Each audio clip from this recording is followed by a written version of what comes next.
Hi hello welcome back to my channel friends. Yasmin ಮದುವೆ ಹತ್ತಿರ ಬಂತು. ಅವಳು 53 ಜೊತೆ ಬಟ್ಟೆ ಹೊಲಿಬೇಕಂತೆ. ಅಂದರೆ ನೋಡಿ, ಒಂದು ಬಟ್ಟೆ ಹೊಲಿಯೋದಕ್ಕೆ ಕಲ್ತಿದ್ದಕ್ಕೆ ಅವಳು 53 ಜೊತೆ ಬಟ್ಟೆನ ಅವಳು ಮದುವೆಯವ್ರದ್ದೆಲ್ಲ, ಅಂದರೆ ಅವ್ರ ಮನೇಲಿ ಆಂಟಿ, ಅಮ್ಮ ಮತ್ತು ತಂಗಿ, ಅವಳದು ಮತ್ತು ಮತ್ತು ಅಜ್ಜಿ ಇರ್ತಾರಲ್ವ, ಚಿಕ್ಕಮ್ಮ ಅವರೆಲ್ಲ, ಅವ್ರದ್ದೆಲ್ಲರದ್ದು ಬಟ್ಟೆ ಇವಳೇ ಹೊಲಿತಾಳೆ. ಒಟ್ಟು 53 ಜೊತೆ ಬಟ್ಟೆ ಹೊಲಿಬೇಕಂತೆ. ನನ್ನ ಹತ್ರ ಒಂದು ಪರ್ಮಿಷನ್ ಕೇಳಿದ್ದಾಳೆ, ಇಷ್ಟು ದಿವಸ ನಿಮ್ಮ ಹತ್ರ ಇಲ್ಲಿ ಕೆಲಸ ಮಾಡಿದ್ದೀನಕ್ಕ, ನನ್ನ ಮದುವೆ ಬಟ್ಟೆನ ಹೊಲ್ಕೊಳ್ತೀನಿ ಅಂತೇಳಿ. ಪರವಾಗಿಲ್ಲ, ಇನ್ನೇನು ಮಾಡೋದು, 2.5 ವರ್ಷ ನನ್ನ ಜೊತೆ ಕೆಲಸ ಮಾಡಿದ್ದಾಳಲ್ವ, ಹಾಗಾಗಿ ನಾನು ಇರಲಿ ಹೊಲ್ಕೊ, ಮೇ 1 ತನಕ ಅಥವಾ 10 ತನಕ ಹೊಲಿತೀನಿ ಅಂತ ಹೇಳಿದ್ದಾಳೆ. ಮೇ 24ಕ್ಕೆ ಅವಳು ಮದುವೆ.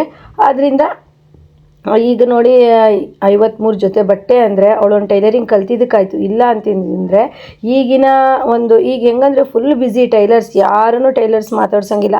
ಹೇಗಂದರೆ ಸ್ಯಾರಿ ಬ್ಲೌಸ್ ಹೊಲಿಯೋದ್ರಲ್ಲೇ ಬ್ಯುಸಿ ಆಗಿರ್ತಾರೆ. ಡ್ರೆಸ್ಸು ಅವರಲ್ಲಿ ಜಾಸ್ತಿ, ಅವರು ಡ್ರೆಸ್ ಹಾಕ್ತಾರೆ. ಡ್ರೆಸ್ ಅಂತೂ ಬಿಡಿ, ಹೊಲ್ಕೊಡೋರೇ ಸಿಗೋಲ್ಲ. ಆದ್ದರಿಂದ ಅವಳೇ ಕಲ್ತಿದ್ದಕ್ಕೆ ತುಂಬ ಚೆನ್ನಾಗಿ ಡ್ರೆಸ್ಗಳನ್ನು ಸ್ಟಿಚ್ ಮಾಡ್ತಾಳೆ. ನಿಮಗೆ ಎಲ್ಲ ಡ್ರೆಸ್ಗಳನ್ನು ನಾನು ತೋರಿಸ್ತೀನಿ, ಅವಳು ಯಾವ್ಯಾವ ಥರ ಡ್ರೆಸ್ಗಳನ್ನೆಲ್ಲ ಸ್ಟಿಚ್ ಮಾಡಿದ್ದಾಳೆ ಅಂತ ಪ್ರತಿದಿನ. ಹಾಗೆಯೇ ನೋಡಿ, ಅವಳು ಇವತ್ತಿನ ವಿಡಿಯೋ ಬಂದು ನಾನು ಹೇಳ್ತಿರೋದು, ಹೆಣ್ಮಕ್ಳು ಒಂದು ಟೈಲರಿಂಗ್ ಆದರೂ ಅಟ್ಲೀಸ್ಟ್ ಕಲ್ತಿದ್ರೆ ಎಷ್ಟು ಹೆಲ್ಪ್ ಆಗುತ್ತೆ ಅಂತ. ಹಾಗೇನೆ ಪ್ರತಿಯೊಂದು ಹೆಣ್ಮಕ್ಳಿಗೂ ಹೇಳೋದು ನಾನು, ನೀವು ಮನೇಲಿ ಆರಾಮಾಗಿದ್ದೀರಾ ಅಂದರೆ, ಈಗೆಲ್ಲ ಸೋಷಿಯಲ್ ಮೀಡಿಯಾ ಟೈಮ್ ಅಲ್ವಾ, ಈಗ ನಾವು ಆರಾಮಾಗಿ ಮನೇಲೇ ಒಂದು ಯೂಟ್ಯೂಬ್ ಆಗಿರ್ಬೋದು, ಇನ್ಸ್ಟಾ ಆಗಿರ್ಬೋದು ನೋಡಿಬಿಟ್ಟು ಕಲ್ಕೊಬೋದು. ಅಂಥ ಒಂದು ಕಷ್ಟವಾದ ಕೆಲಸನೇ ಅಲ್ಲ. ಅಟ್ಲೀಸ್ಟ್ ನಾವು ಒಂದು ನಮ್ಮ ಹೊಸದಾಗಿ ತಗೊಂಡಿರೋ ಟಾಪ್ಗಳನ್ನಾದರೂ ಫಿಟ್ಟಿಂಗ್ ಮಾಡೋದು ಕಲ್ತಿದ್ರೆ ಎಷ್ಟು ದುಡ್ಡು ಉಳಿಸ್ಬೋದು ಅಂದರೆ, ಆ ದುಡ್ಡಿಗಿಂತಲೂ ಮುಖ್ಯವಾಗಿ ಈಗ ಸೀಸನ್ ನೋಡಿ, ಈಗ ಒಬ್ಬರು ಟೈಲರ್ ಹತ್ರ ನೀವು ಒಂದು ಸ್ಟಿಚ್, ಒಂದು ಸಣ್ಣ ಒಂದು 1/4 ಇಂಚಿಗೆ ಸ್ಟಿಚ್ ಮಾಡಿಸ್ಕೊಂಬರೋದು ಅಂದರೆ ಎಷ್ಟೊಂದು ಕಷ್ಟ ಇದೆ. ಬೇಕಾದರೆ ನೀವು ಒಂದು ಟೈಮ್ ಹೋಗಿ, ಸರಿಯಾಗಿ ಮಾಡಿಕೊಡಲ್ಲ, ಮತ್ತು ಟೈಮ್ ಕರೆಕ್ಟಾಗಿ ಕೊಡಲ್ಲ, ಎಷ್ಟೊಂದು ನೀವು ಮತ್ತು ತುಂಬ ಆಲ್ಟ್ರೇಷನ್ ಹೇಳಿದರೆ ಅಂತೂ ಇನ್ನೂ ಮಾಡಿಕೊಡಲ್ಲ. ಆದ್ದರಿಂದ ನಾನು ಹೇಳೋದು, ಅಟ್ಲೀಸ್ಟ್ ನೀವು ಒಂದು ಹಾಫ್ ಸೆಟರ್ ಮಿಷನ್ ಇಟ್ಕೊಂಡು ಫಿಟ್ಟಿಂಗ್ ಆದರೂ ಮಾಡೋದು ಕಲಿತ್ರೆ ಎಷ್ಟೋ ಅಮೌಂಟನ್ನು ಉಳಿಸ್ಬೋದು. ಹಾಗೆಯೇ ಫ್ರೆಂಡ್ಸ್, ಇವತ್ತಿನ ವಿಡಿಯೋ ಬಂದು ನಾನು ಹೇಗಂತಂದರೆ, ನಿಮಗೆ ಈಗ ಒಂದು ಟೈಲರಿಂಗ್ ಕಲಿಯೋದ್ರಿಂದ ಎಷ್ಟು ಯೂಸ್ ಇದೆ ಅಂತ ಹೇಳ್ಬಿಟ್ಟು ನಾನು ಹೇಳ್ತೀನಿ. ನಿಮ್ಮ ಮನೇಲಿ ಕಸ್ಟಮರ್ ಬಟ್ಟೆ ಎಲ್ಲ ಹೊಲಿಬಾರ್ದು, ನಿಂದೇ ಬಟ್ಟೆ ಹೊಲ್ಕೊ ಅಂತ ಏನಾದರೂ ಪರ್ಮಿಷನ್ ಕೊಟ್ಟರೆ ನಿಜವಾಗ್ಲೂ ಕಲೀರಿ. ಈಗಂತೂ ಆನ್ಲೈನ್ ಕ್ಲಾಸು ಹಾಗೆ ಚಾನಲ್ಗಳು ಇದನ್ನು ನೋಡಿಬಿಟ್ಟು ಆರಾಮಾಗಿ ಸ್ಟಿಚಿಂಗ್ ಕಲಿಬೋದು.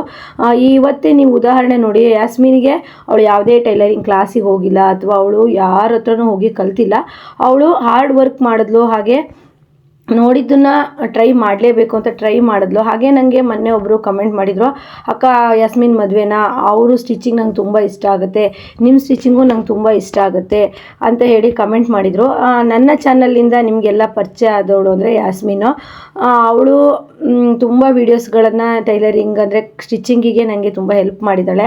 ಹಾಗೆ ನಮ್ಮ RG ಟೈಲರಿಂಗ್ ಕ್ಲಾಸ್ ಆಗಿರ್ಬೋದು, ರೇವತಿ ಕನ್ನಡ ಲಾಗಲ್ ಆಗಿರ್ಬೋದು, ನಾನು ವೀಡಿಯೋಸ್ ಹಾಕ್ತಾ ಇರ್ತೀನಿ. ಮತ್ತು ನೀವು ನೋಡಿರ್ಬೋದು, ಕೆಲವೊಬ್ಬರು ಈಗ ನನ್ನದೇ ಚಾನಲ್ ಅಂದ್ಕೊಳ್ಳಿ, ಈಗ ನನ್ನ ಚಾನಲ್ ಅಂದಮೇಲೆ ನಾನು ಒಬ್ಬಳೇ, ಮತ್ತು ಯಾರನ್ನೂ ಆ್ಯಡ್ ಮಾಡಲ್ಲ, ಫ್ಯಾಮಿಲಿ ಮೆಂಬರ್ಸ್ ಬಿಟ್ಟು. ಆದರೆ ನಾನು ಆಗಲ್ಲ, ಪ್ರತಿಯೊಬ್ಬರೂ ನನ್ನ ವೀಡಿಯೋಸ್ಗಳಲ್ಲಿ ತೊಗೊಂಬರ್ತೀನಿ. ನಾನು ಬೆಳಿಬೇಕು, ನನ್ನ ಜೊತೆಗೆ ಇರೋರು ಬೆಳಿಬೇಕು ಅನ್ನೋ ಒಂದು ನಂಗೆ ಆಸೆ. ಆದರೆ ಏನು ಮಾಡೋದು, ನಾವು ಬೆಳೆಸ್ತೀವಿ, ಉಳಿಸ್ತೀವಿ, ಎಲ್ಲ ಮಾಡ್ತೀವಿ, ಕೊನೆಗೆ ನಮಗೊಂದು ಮಾತು ಹೇಳ್ತಾರೆ. ಅದರಲ್ಲಿ ಒಬ್ಬೊಬ್ಬರು ನಮಗೆ ಕೊನೆಗೆ ಖುಷಿ ಕೊಟ್ಟು ಹೋಗೋರು.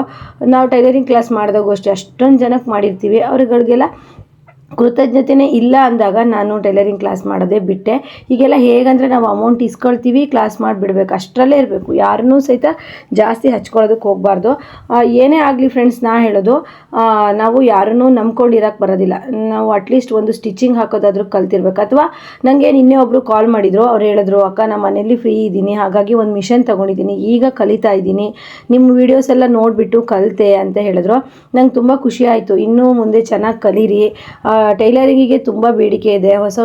ಪ್ರತಿದಿನ ಹೊಸ ಡಿಸೈನ್ಗಳು, ಎಷ್ಟೇ ರೆಡಿಮೇಡ್ ಬ್ಲೌಸ್ ಬಂದಿರಲಿ, ಆದರೆ ಬ್ಲೌಸ್ಗಳು ಸ್ಟಿಚಿಂಗಿಗೆ ಬೆಲೆ ಜಾಸ್ತಿ. ನೀವು ನೋಡ್ಬೋದು, ಯಾಸ್ಮೀನು ಅವಳು ಡ್ರೆಸ್ನೆಲ್ಲ ಸ್ಟಿಚ್ ಮಾಡ್ಕೊತಿದ್ರು. ಸ್ಟಿಚ್ ಮಾಡಿದ್ಮೇಲೆ ಏನೋ ಒಂಥರ ಖುಷಿ ಅನಿಸ್ತು, ಅವಳು ಸ್ಟಿಚಿಂಗ್ ಮಾಡಿದ್ದೇ ಚೆನ್ನಾಗಲ್ವಾ, ಆ ಟಾಪ್ಗಳಿಗಿಂತ ನಮಗೆ ಬೇಕಾದ ಸ್ಟೈಲಲ್ಲಿ ಸ್ಟಿಚ್ ಮಾಡ್ಕೋಬೋದು ಅಂತ. ಅವಳು ಅಷ್ಟೇ ಒಂದೊಂದು ಟಾಪನ್ನು ಒಂದೊಂದು ಡಿಸೈನಲ್ಲಿ ಸ್ಟಿಚ್ ಮಾಡ್ತಾಳೆ. ಅದೆಲ್ಲ ಡ್ರೆಸ್ಗಳನ್ನು ನಾನು ವಿಡಿಯೋದಲ್ಲಿ ತೋರಿಸ್ತೀನಿ ನಿಮಗೆ. ಹಾಗೆಯೇ ನೀವು ನೋಡ್ತಾ ಇರ್ಬೋದು, ಏನು ಚರ್ಚೆ ಮಾಡ್ತಾ ಇದ್ದಾರಪ್ಪ ಅಕ್ಕ ಯಾಸ್ಮಿನ್ ಅಂತೇಳಿ. ಏನೂ ಇಲ್ಲ ಫ್ರೆಂಡ್ಸ್, ಈಗ ಮುಖ್ಯವಾಗಿ ಏನಾಗುತ್ತೆ ಅಂತಂದರೆ, ಯಾಸ್ಮಿನ್ಗೆ ನಮ್ಮ ಮನೇಲಿ ಮಿಷನ್ನು ಇಟ್ಟಿದ್ಲಲ್ವ, ಅವಳಿಗೆ ತಗೊಂಡೋಗೋದಕ್ಕೆ ಇಷ್ಟ ಇಲ್ಲ. ಅಂದರೆ ನೇರ ಅವಳು ಹಸ್ಬೆಂಡ್ ಮನೆಗೆ ತೊಗೊಂಡೋಗ್ಬೇಕು ಅಂತ ಅಂದ್ಕೊಂಡಿದ್ದಾಳೆ.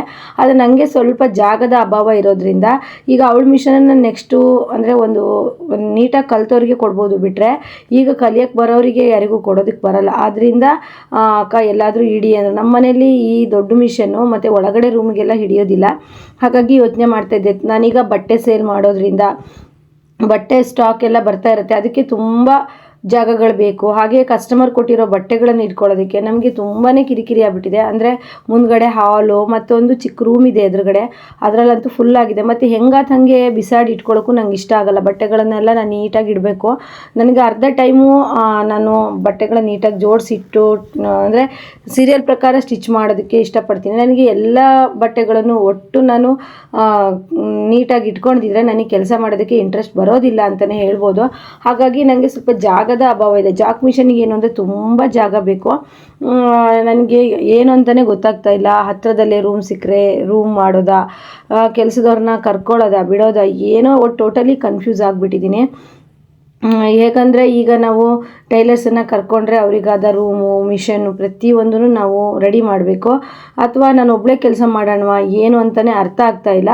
ನಿಮಗೆ ಏನಾದರೂ ಇದ್ರ ಬಗ್ಗೆ ಅನಿಸಿಕೆ ಏನಾದರೂ ಇದ್ದರೆ ನಂಗೆ ಕಮೆಂಟ್ ಮಾಡಿ ಫ್ರೆಂಡ್ಸ್. ಹೇಗಂದರೆ ನಾವೀಗ ಶಾಪ್ ಮಾಡಿ ಟೈಲರ್ಸ್ ವರ್ಕರ್ಸ್ನೆಲ್ಲ ಇಟ್ಕೊಂಡು ಮಾಡೋದಾ ಅಥವಾ ಮನೆಯಲ್ಲೇ ಸಾಕು ನಮಗೆ ಆದಷ್ಟು ಆಗಲಿ ಹೊಲಿಯೋದಾ ಅಂತೇಳಿ ಗೊತ್ತಾಗ್ತಾ ಇಲ್ಲ. ಮುಖ್ಯವಾಗಿ ನಾನು 1 ವರ್ಷದಿಂದ ಏನು ಯೋಚನೆ ಮಾಡ್ತಾಯಿದ್ದೀನಿ ಅಂತಂದರೆ, ಶಾಪ್ ಮಾಡಿದ್ರೆ ಈಗ ಶಾಪಲ್ಲಿ ನಮಗೆ ವೀಡಿಯೋಸ್ಗಳು ಮಾಡೋದಕ್ಕಾಗೋದಿಲ್ಲ. ಆಮೇಲೆ ನಂಗೆ ಯೂಟ್ಯೂಬು ಅನ್ನೋದನ್ನೇ ಮಾಡೋಕ್ಕಾಗೋದೇ ಇಲ್ಲ, ಬಿಡಬೇಕಾಗ್ಬಿಡತ್ತೆ, ಆ ಥರ ಪರಿಸ್ಥಿತಿಯಲ್ಲಿ ಬರುತ್ತೆ ಅಂತೇಳಿ ನಾನು 1 ವರ್ಷದಿಂದ ಹಾಗೆ ಮಾಡೋದಕ್ಕೆ ಮುಂದೆ ಹೋಗಲೇ ಇಲ್ಲ. ನನಗೆ ಪ್ರತಿದಿನ ವೀಡಿಯೋಸ್ ಹಾಕಲಿಲ್ಲ ಅಥವಾ ನಿಮ್ಗಳ ಜೊತೆಗೆ ನನಗೆ ಏನೋ ಒಂದು ಕನೆಕ್ಟ್ ಇಲ್ಲ ಅಂದವಾಗ ನನಗೆ ಏನೋ ಒಂದು ಕಳ್ಕೊಂಡಂಗೆ ಆಗ್ತಿದೆ. ಈಗ ನನಗೆ ತುಂಬ ಹೆವಿ ಆಗಿಬಿಟ್ಟು ಬಟ್ಟೆ ಸೇಲೆಲ್ಲ ಮಾಡ್ತಾ ಇರೋದ್ರಿಂದ ನನಗೆ ವೀಡಿಯೋಸ್ ಪ್ರತಿದಿನ ಹಾಕೋಕ್ಕಾಗ್ತಿಲ್ಲ. ನನಗೆ ಗೊತ್ತಿರೋದನ್ನು ಹೇಳ್ಕೊಡೋಕೆ ಆಗ್ತಾಯಿಲ್ಲ. ತುಂಬ ಬೇಜಾರಾಗ್ತಾ ಇದೆ. ಆದರೂ ನಾನು ಇನ್ನೊಂದು 15 ದಿವಸ ಇರ್ಬೋದಷ್ಟೇ ಜಾಸ್ತಿ ವರ್ಕು. ಆಮೇಲೆ ನೆಕ್ಸ್ಟಲ್ಲಿ ಸ್ವಲ್ಪ ಕಡಿಮೆ ಆಗುತ್ತೆ. ನಾನು ಏನು ಅಂದ್ಕೊಂಡಿದ್ದೀನೋ ಆ ಥರ ಎಲ್ಲ ವೀಡಿಯೋ ಮಾಡ್ತೀನಿ ನೋಡಿ ಫ್ರೆಂಡ್ಸ್. ಮತ್ತು ಟೈಲರಿಂಗ್ ಕಲ್ತಿದ್ದೀರಾ ಅಂತಂದರೆ ನೀವು ಜಿಗ್ಜಾಗ್ ಮಿಷನು ಓವರ್ಲಾಕ್ ಮಿಷನನ್ನು ಜೊತೆಗೆ ಇಟ್ಕೊಳ್ಳಿ. ಯಾಕಂದರೆ ಜಿಗ್ಜಾಗಿಗೆ ನನಗಂತೂ ಹೇಗಾಗ್ತಿತ್ತು ಅಂದರೆ 10 ರೂಪಾಯಿ ಒಂದು ಸೈಡು ಕೊಟ್ಟು ಮಾಡಿಸೋಣ ಅಂತಂದರೆ ಟೈಮ್ ಕರೆಕ್ಟಾಗಿ ನಂಗೆ ಸಿಗ್ತಾನೆ ಇರಲಿಲ್ಲ. ಕೆಲವೊಬ್ಬರು ಜಿಗ್ಜಾಗ್ ಬೇಕೇ ಬೇಕು ಸ್ಯಾರಿಗೆ, ಜಿಗ್ಜಾಗ್ ಇಲ್ಲ ಅಂದರೆ ಉಡೋದೇ ಇಲ್ಲ.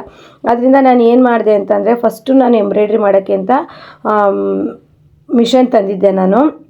ಆ ಮಿಷನು ಅಂದರೆ ಅದು ಸ್ಟಾರ್ಟ್ ಮಾಡಿಟ್ರೆ ಫುಲ್ಲು ಸೌಂಡಲ್ಲೇ ಆನ್ ಇರೋದು. ಅದು ಸೌಂಡ್ಲೆಸ್ ಮಿಷನ್ ಅಲ್ಲ, ಎಂಬ್ರಾಯ್ಡ್ರಿ ಮಿಷನು. ಹಾಗಾಗಿ ನನಗಿದು ತುಂಬ ಕಿರಿಕಿರಿ ಆಗ್ತಿತ್ತು ಎಂಬ್ರಾಯ್ಡ್ರಿ ಮಾಡುವಾಗ. ಅದರಿಂದ ಇದನ್ನು ನಾನು ಎಂಬ್ರಾಯ್ಡ್ರಿ ಮಿಷನನ್ನು ಜಿಗ್ಜಾಗ್ ಮಿಷನ್ ಆಗಿ ಮಾಡಿಕೊಂಡೆ. ಜಿಗ್ಜಾಗಿಗೆ ನಾವು ಹೊರಗಡೆ ಕೊಡ್ತೀವಲ್ಲ, ಯಾಕೆ ನಮ್ಮ ಮನೇಲೇ ನಾನು ಜಿಗ್ಜಾಗ್ ಮಿಷನಿಗೆ ಮಾಡ್ಕೋಬಾರ್ದು ಅಂತೇಳಿ ಮಾಡಿಕೊಂಡೆ. ತುಂಬ ಸ್ಯಾರಿಗಳು ಟೈಲರ್ಸ್ಗಳಿಂದನೂ ಬರುತ್ತೆ, ಹಾಗೆ ನನಗೂ ಸಹಿತ ಜಿಗ್ಜಾಗ್ ಸ್ಯಾರಿಗಳಿರುತ್ತೆ. ತುಂಬ ಸ್ಯಾರಿಗಳನ್ನು ಜಿಗ್ಜಾಗ್ ಮಾಡ್ತೀನಿ. ಇದು ರಾಲ್ಸನ್ ಮಿಷನ್ನು ಎಂಬ್ರಾಯ್ಡ್ರಿ ಮಿಷನ್, ಎಂಬ್ರಾಯ್ಡ್ರಿಗಾಗಿ ತೊಗೊಂಡಿದ್ದು. ಆದರೆ ಸೌಂಡ್ಲೆಸ್ ಬಂತು. ನಾನು ಆನ್ಲೈನ್ ಕ್ಲಾಸಿಗೆ ಸೇರಿಕೊಂಡಾಗ ಕೇಳಿದೆ ಮೇಡಮ್ಗೆ ಈ ಮಿಷನ್ನು ಅಂತ, ತೊಗೊಳ್ಳಿ ಅಂತ ಅಂದರು. ಆದರೆ ನೋಡಿದ್ರೆ ಈ ಮಿಷನ್ ಸೌಂಡ್ಲೆಸ್ ಅಲ್ಲ, ಸೌಂಡು ಸಿಕ್ಕಾಪಟ್ಟೆ ಸೌಂಡ್ ಆಗುತ್ತೆ. ಅಂದರೆ ಗೊರ್ರೋ ಅಂತ ಸೌಂಡ್ ಇರುತ್ತೆ, ಅದು ತುಂಬ ಇರಿಟೇಟ್ ಆಗುತ್ತೆ, ತಲೆನೂ ಸಹ ಬರ್ಬೋದು. ಅದರಿಂದ ಜಿಗ್ಜಾಗ್ ನಾವೇನು ಇಡೀ ದಿನ ಮಾಡ್ತಾ ಇರಲ್ಲ, ದಿನದಲ್ಲಿ ಏನು 1 ಅವರ್ ಮಾಡಿದ್ರೆ ಹೆಚ್ಚು. ಆದ್ದರಿಂದ ಈ ಮಿಷನ್ ಇಟ್ಕೊಂಡೆ. ಫ್ರೆಂಡ್ಸ್, ನಾ ಹೇಳೋದೇನು ಅಂತಂದರೆ, ನಿಮಗೆ ಮನೇಲಿ ಸಪೋರ್ಟ್ ಮಾಡ್ತಾರೆ ಅಂದರೆ ಟೈಲರಿಂಗ್ ಕಲೀರಿ, ಟೈಲರಿಂಗ್ ತುಂಬ ವರ್ತಿದೆ ಅಂತ ಹೇಳ್ತಾ, ಹಾಗೆಯೇ ಪ್ರತಿದಿನವೂ ಯಾಸ್ಮಿನ್ ಯಾವುದೆಲ್ಲ ಟಾಪ್ಗಳನ್ನು ಸ್ಟಿಚ್ ಮಾಡಿದ್ದಾಳೆ ಅಂತ ಹೇಳ್ಬಿಟ್ಟು ನಿಮಗೆ ವೀಡಿಯೋಸ್ ಹಾಕ್ತೀನಿ. ಈ ವಿಡಿಯೋ ಇಷ್ಟ ಆದರೆ ನಿಮ್ಗೆ ಏನೋ ಒಂದು ಸ್ವಲ್ಪನಾದರೂ ಮೋಟಿವೇಟ್ ಆಗಿದ್ದರೆ ಲೈಕ್ ಮಾಡೋದನ್ನು ಮರಿಬೇಡಿ. ನಿಮ್ಮ ಯಾರಿಗೆಲ್ಲ ಈ ವಿಡಿಯೋ ಇಷ್ಟ ಆಗಿದೆ ಬೇಕಾಗುತ್ತೆ ಅವರಿಗೆಲ್ಲ ಶೇರ್ ಮಾಡಿ ಅಂತ ಹೇಳ್ತಾ ಈ ವಿಡಿಯೋನ ಇಲ್ಲಿಗೆ ಮುಗಿಸ್ತಾ ಇದ್ದೀನಿ. ಬಾಯ್.